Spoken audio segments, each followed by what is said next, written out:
Sa nakaraan, natapos tayo kung saan ang pagsulpot ng isang halimaw na mala-dragon ay mabilis na sinakmal ang team leader na pumasok sa portal na nasa Mount Ilja.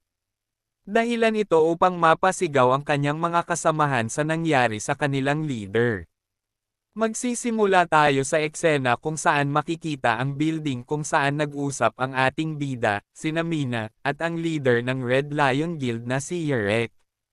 Sa loob naman ng silid kung nasaan ang dalawang babae, napabuntong hininga si Yerek at nasabi niya, malaking guild naman ang aking guild, di ba? Hindi naman ito sinagot ni Mina. Matapos noon, bumalik sa alaala ni Yerek ang mga sinabi ng ating bida, kung saan sinabi pala ni Hyunso na maghihintay muna siya ng malaking guild na may magandang mga pasilidad.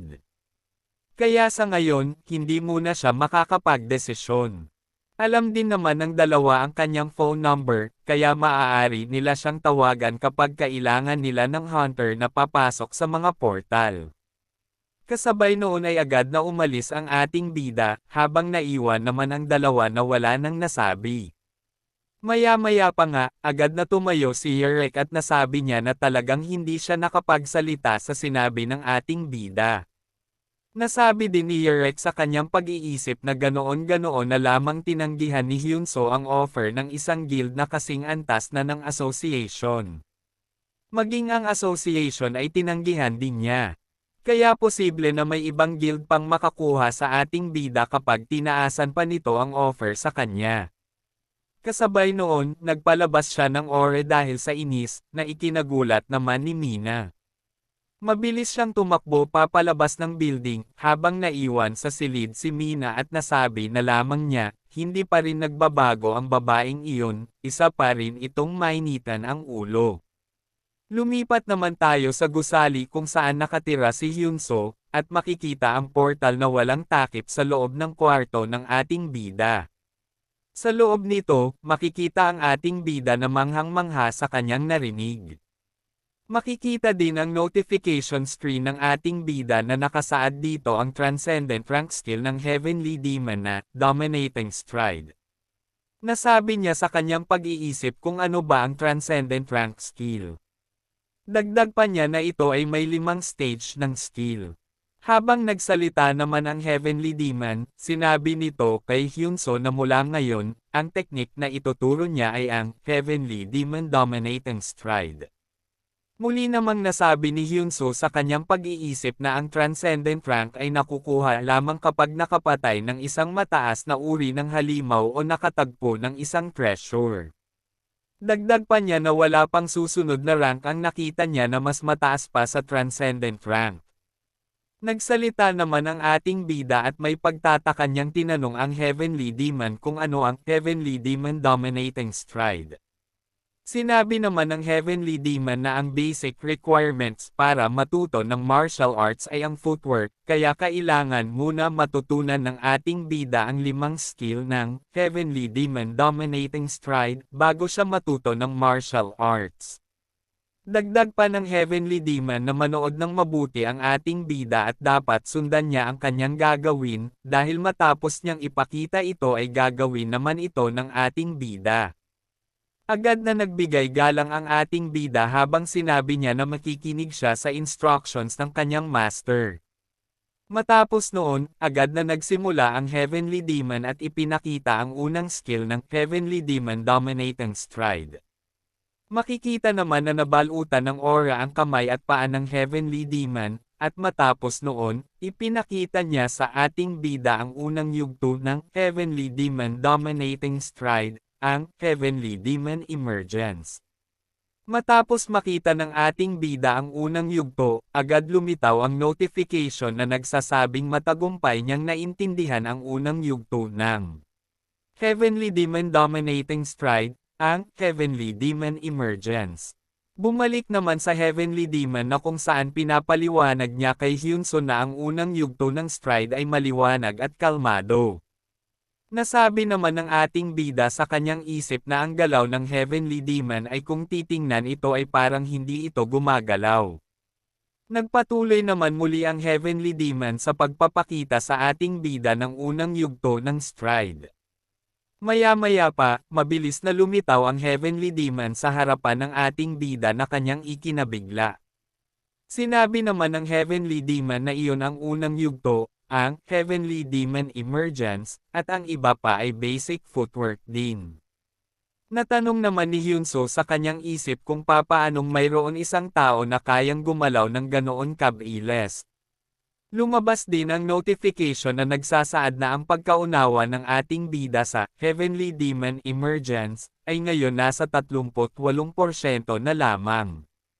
Nagsalita muli ang Heavenly Demon at sinabi niya na kahit gamitin pa ng ating bida ang kanyang ability, hindi niya ito matututunan ng mabilis, kaya dapat pang panuurin ng ating bida ng maayos at kailangan niyang subukan ito ng ilang beses kahit mabaigo man siya. Matapos noon, ipinakita ng Heavenly Demon ang pangalawang yugto, ang Heavenly Demon Flight. Makikita sa bilis ng kanyang galaw na tila ba lumilipad siya sa ere, na lalo pang ikinamangha ng ating bida. Sinabi naman ng Heavenly Demon na ang pangalawang yugto ay ang kakayahang maglakad sa hangin na parang lumilipad sa kalangitan upang puntahan ang blind spot ng kalaban habang natatago mo ang sarili mong blind spot. Muli niyang ipinakita ang ikalawang yugto sa ating bida. Matapos iyon, lumapit siya sa harapan ng ating bida at tinanong kung nakita niya ng maayos ang galaw. Sa gulat na mukha, nasabi ng ating bida na mas mabilis pa iyon noong binuhat siya ng Heavenly Demon habang lumilipad. Lumabas muli ang notification ng ating bida na nagsasabing ang kanyang pagkaunawa sa itinuturo ng Heavenly Demon ay bumaba muli sa 31%. Bumalik muli ang eksena sa Heavenly Demon at sinabi na kung mamaster ng ating bida ang dalawang yugto na iyon, ang Heavenly Demon Emergence at Heavenly Demon Flight, magagawa na niyang magamit ang isa sa 6 na teknik ng cult exclusive, ang Heavenly Obliterating Demonic Feast. Lumabas din ang notification na nagsasaad na isa muling transcendent rank skill ang Heavenly Obliterating Demonic Feast. Sa pagkamangha, nasabi ng ating bida na isa na namang transcendent rank skill. Makikita na halos mawala ng lakas ang ating bida matapos malaman ang sunod-sunod na transcendent rank skill. Habang nakatingin ang Heavenly Demon sa hitsura ng ating bida, may pagmamalaki siyang napabuntong hininga. Maya-maya, naging seryoso muli ang Heavenly Demon at sinabi nito sa ating bida na huwag ipakita ang pangit na hitsura ng mukha nito. Sa halip, manood ng seryoso dahil mas magiging mahirap paintindihin ang ikatlong yugto ng Heavenly Demon Stride. Kasabay nito, pinakawalan niya ang malakas na aura, at bahagyang idiniin ang kanyang paa sa lupa. Pagkatapos noon, mabilis siyang naglaho mula sa kanyang pwesto. Matapos noon, lumabas ang notification na nagsasabing lubos na bumaba ang pagkaunawa ng ating bida, at sa ngayon nasa 0% ang pagkaunawa niya sa itinuturo ng Heavenly Demon. Makikita naman ang mabilis na pagsulpot ng Heavenly Demon at ang mabilis din nitong pagkawala. Nasabi ng ating bida sa kanyang pag-iisip na nararamdaman niyang nasa harapan lamang niya ang Heavenly Demon ngunit hindi niya ito makita. Maya-maya, sumulpot muli ang Heavenly Demon sa likuran ng ating bida, dahilan upang siya ay lubos na magulat habang pinagpapawisan. Sinabi ng Heavenly Demon na iyon ang ikatlong yugto ng stride, ang Heavenly Demon Soul Breakout. Habang gulat pa rin ang ating bida, nasabi niya kung kailan pa nakalapit ang Heavenly Demon sa kanyang likuran. Hindi naman ito sinagot ng Heavenly Demon, sa halip ipinaliwanag niya na ang ikatlong yugto ay ginawa upang pumatay ng kalaban ng palihim. Makikita na gulat ang ating bida matapos makita na may kidlat na aura sa paa ng Heavenly Demon. Muli, nagsimula ang Heavenly Demon na ipakita ang ikaapat na yugto ng stride, ito ay ang Heavenly Demon Soul Shed. Matapos marinig ng ating bida ito, nanlaki ang kanyang mga mata dahil kung hindi niya maintindihan ang ikatlong yugto, paano pa ang ikaapat?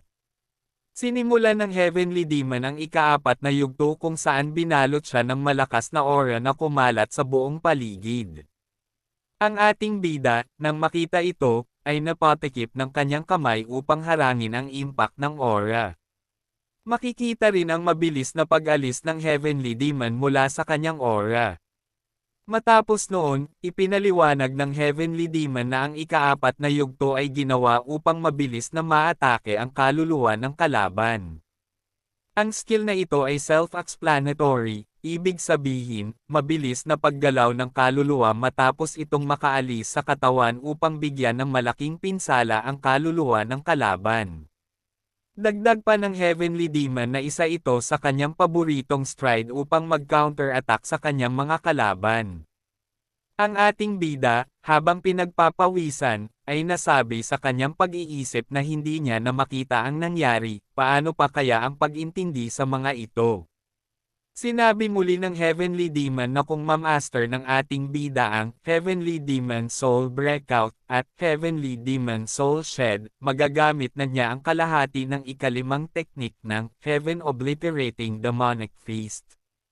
Sinabi naman ng ating bida na may pagtataka kung lahat ba iyon ay 11 teknik.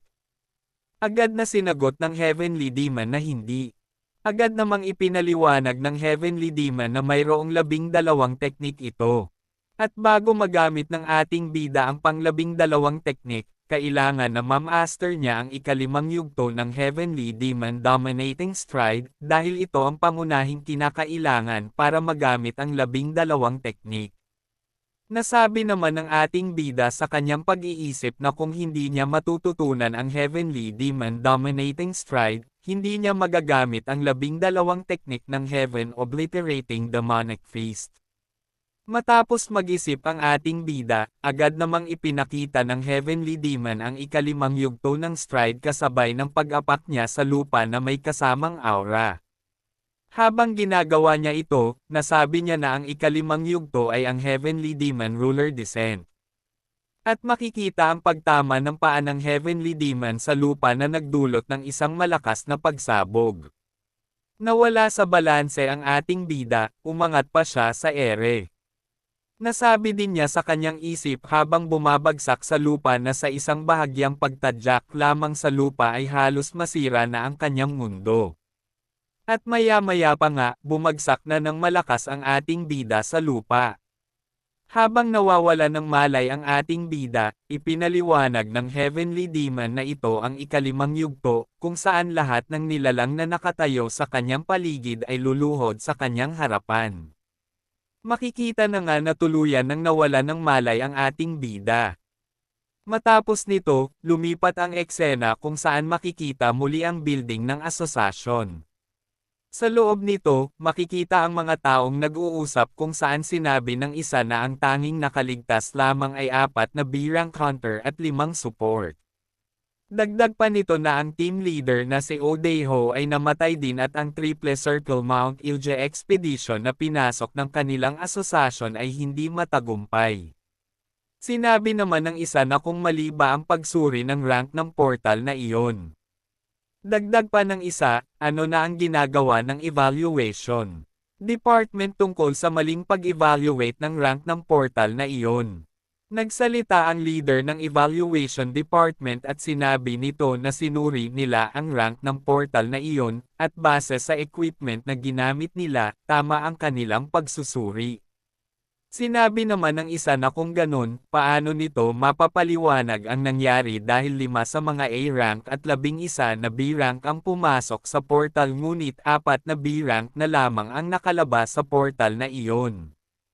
Pilit namang sinabi ng leader ng evaluation department na tama ang pag-evaluate nila sa portal dahil nasa maayos naman ang equipment na ginamit nila.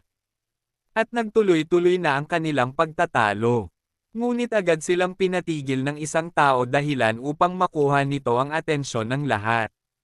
Makikita na si Mina pala ito at sinabi nito na kahit pa sila ay mag-away-away, wala pa rin itong maitutulong dahil nangyari na ang lahat ng iyon. Dagdag pa niya na mayroon siyang imumungkahi na solusyon patungkol doon. Ngunit bago pa man malaman ito, lumipat naman ang eksena sa ating bida kung saan nabigla ito sa kanyang paggising. Sinabi ng Heavenly Demon sa ating bida na isa siyang mahinang nilalang. Hindi ito pinansin ng ating bida, sa halip, tinanong na lamang niya ang Heavenly Demon kung kailan pa siya nakarating sa kanyang kama. Hindi din ito sinagot ng Heavenly Demon, sa halip, ipinaliwanag lamang nito kung ano ang nangyari sa kanya at sinabi na dahil sa sobrang hina ng ating bida, nawalan siya ng malay sa mahina niyang padyak sa lupa. Nasabi naman ng ating bida sa kanyang pag-iisip na tama naman ang Heavenly Demon at mukhang hindi na nga niya matututunan ang mga itinuro nito. Seryosong nagsalita ang Heavenly Demon at sinabi nito na ang Heavenly Demon Dominating Stride ay isang footwork na nagbibigay sa iyo ng kakayahan na makapaglakad sa mga ulap. At kung ang ating bida ay nagkamali sa pagsasanay nito, magkakaroon siya ng internal bleeding na magiging dahilan ng kanyang kamatayan ng walang kahirap-hirap. Napakuyom ng kamao ang ating bida at nasabi niya na ayaw niyang muling makita ang ginawa ng Heavenly Demon. Nagsalita naman ang Heavenly Demon at sinabi nito na tulad ng sinabi niya, hindi agad matututunan ng ating bida sa ngayon ang lahat ng iyon. At kinakailangan muna ng ating bida ng internal energy na nasa 120 years.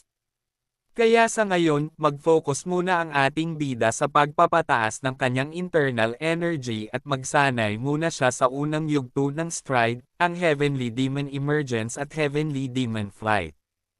Agad naman na sumang-ayon ang ating bida sa sinabi ng kanyang master. Makalipas ang ilang sandali, sumapit ang paglubog ng araw at bumalik ang eksena sa building ng asosasyon. Sa isang silid, makikita si Mina sa loob nito na seryosong may tinitingnan sa kanyang computer. Bumalik sa kanyang pag-iisip ang kanilang pinag-usapan kung saan tinanong ng isang matanda kung ano ang solasyong naisip ni Mina. Agad niyang sinabi na oras na siguro upang makipagtulungan sila sa ibang guild para sa bagay na iyon. Sumagot muli ang matanda at sinabi nito kung ano ba talaga ang ibig sabihin ni Mina. Agad naman na sinabi ni Mina na sa tingin niya ay kailangan na nilang makipagtulungan sa Red Lion Guild tungkol sa bagay na iyon. Matapos marinig ng lahat ang sinabi ni Mina, isa-isa silang tumutol sa mungkahi ni Team Leader Mina. May isa naman na nagsabi na binigyan na nila ng karapatan na pumasok sa mga portal ang Red Lion noong nasa komite meeting sila. Tapos ngayon, ito pa ang iminungkahi niya, kung ganito rin lamang, mas mabuting magbitiw na siya bilang team leader. Sa nangyari, napasabi na lamang sa isip si Mina na ang mga team leader na iyon ay ginagawa na lamang negosyo ang portal. Dagdag pa niya, hindi ba nila naiisip kung gaano kadelikado ang pag-raid sa isang portal? Dahil, hindi naman nila ito naranasan, kahit na sila ay mga A-rank na team leader. Matapos nito, lumipat ang eksena kung saan makikita ang magandang araw. Makikita din si Hyunso na naglalakad-lakad sa isang eskinita at makikita ang masayang mukha nito habang napapatingin sa kanyang telepono.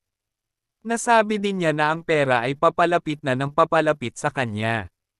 Sinabi din niya sa kanyang isip na babayaran muna niya ang hospital bill ni Hyuntae. Pagkatapos nito, iniuntog niya ang ulo sa pader at sinabi na pagkatapos niyang mabayaran ang mga bill sa hospital, wala na naman matitira sa kanya. Ngunit ngumiti lamang muli siya ng nakakaloko at sinabi na mayroon naman siyang hunter contract na aasahan. Dagdag pa niya sa kanyang isip na lahat ng mga kilalang guild, at kahit ang Red Lion at ang asosasyon ay ilang beses din siyang kinokontak. At maya-maya pa, masayang nagpatuloy sa paglalakad ang ating bida at sinabi na total naman magkakapera na siya soon, kailangan nilang mag-celebrate at bibili sila ng ramen at kakain sila. Sumagot naman ang Heavenly Demon na ang tinutukoy ba ng ating bida ay yung red noodles. Agad naman na kinumpirma ito ng ating bida habang sinabi niya na tama ang kanyang master at ito yung noodles na hindi niya makain. Sa sinabi naman ng ating bida, nainas ang Heavenly Demon at naghanda ito upang sapakin ang ating bida. Pero bago pa man tamaan ang ating bida, mabilis naman niya itong naiwasan. Matapos makaiwas ang ating bida, may pang-aasar pa itong tumawa sa Heavenly Demon. Nasabi din niya na natutunan na niya ang Heavenly Demon Emergence ngayon kaya hindi na basta-basta siya masasapok ng matandang may puting balbas. Napabuntong hininga na lamang ang Heavenly Demon dahil sa kay-abangan ng ating habang nenas pa rin. Matapos nito, mabilis siyang sumulpat sa tabi ng ating bida at binigyan siya ng isang suntok sa ulo. Sinabi rin nito na huwag masyadong magyabang ang ating bida. Matapos nito, lumipat naman sa isang convenience store. Makikita ang pagpasok ng ating bida doon at nasabi niya sa kanyang isip na kung wala bang tao doon. Ngunit isang tao naman ang bumati sa kanya. Nakilala ng bida ang babae na si Yoon at tinanong niya ito kung maayos lamang ba siya. Agad na kinumpirma ito ni Yoon. Tinanong muli ng ating bida kung nagpa-part-time pa rin ba ito kapag weekends. Sumagot si Yoon ng may pagsang-ayon, dagdag pa nito na wala din siyang pagpipilian dahil kailangan niyang maghanap buhay upang alagaan ang kanyang mga nakababatang kapatid. Hindi naman nakaimik ang ating bida sa sinabi ni Yoon. Pagkatapos niyang mabili ang kanyang kailangan, agad na niyang iniskan ito habang sinabi niya kay Yoon na siya na ang magsaskan nito. Nagpasalamat naman si Yoon sa ating bida. Matapos niyang maiskan ang mga binili, kumuha siya ng pera at sinabi kay Yoon na iniwan na lamang niya ito sa counter. Agad namang pumayag si Yoon dito. Ngunit hindi pa man nakakalayo si Hyunso, tinawag siya ni Yoon at sinabi na naiwan niya ang kanyang sukli. Sinabi naman ng ating bida na hayaan na niya ito at gamitin niya ang sukli upang ibili ng fried chicken ang kanyang mga kapatid. Napangiti naman si Yoon sa sinabi ng ating bida. Habang ang Heavenly Demon naman ay lumapit sa ating bida at sinabi nito na kung sino ba ito para bilhin niya ang puso ng isang babae. Gulat na napasabi si Hyunso na hindi ito tulad ng kanyang iniisip. Dagdag pa niya na si Yoon ay isa din sa mga nawala ng magulang matapos ang pagsulpot ng mga portal 2 taon na ang nakalipas. At upang maalagaan ang kanyang mga nakababatang kapatid, mas pinili nitong magtrabaho kaysa mag-aral. Bahagyang umimik ang Heavenly Demon sa sinabi ng ating bida. Dagdag pa ng ating bida na katulad din niya si Yoon. Agad naman siyang pinitik ng Heavenly Demon sa ulo, dahilan na muntikan nang lumabas ang mata ng ating bida. Sinabi pa ng Heavenly Demon na ang kanyang disipulo ay hindi kinaaawaan ang kanyang sarili. Matapos naman noon, lumipat naman kung saan makikita ang isang mangkok ng masarap na ramen. Agad naman itong kinain ng ating bida habang lumuluha pa, at nasabi din niya na masarap talaga ang lasa nito. Ang Heavenly Demon na nakatalikod sa ating bida ay tinanong ito kung talaga bang masarap iyon.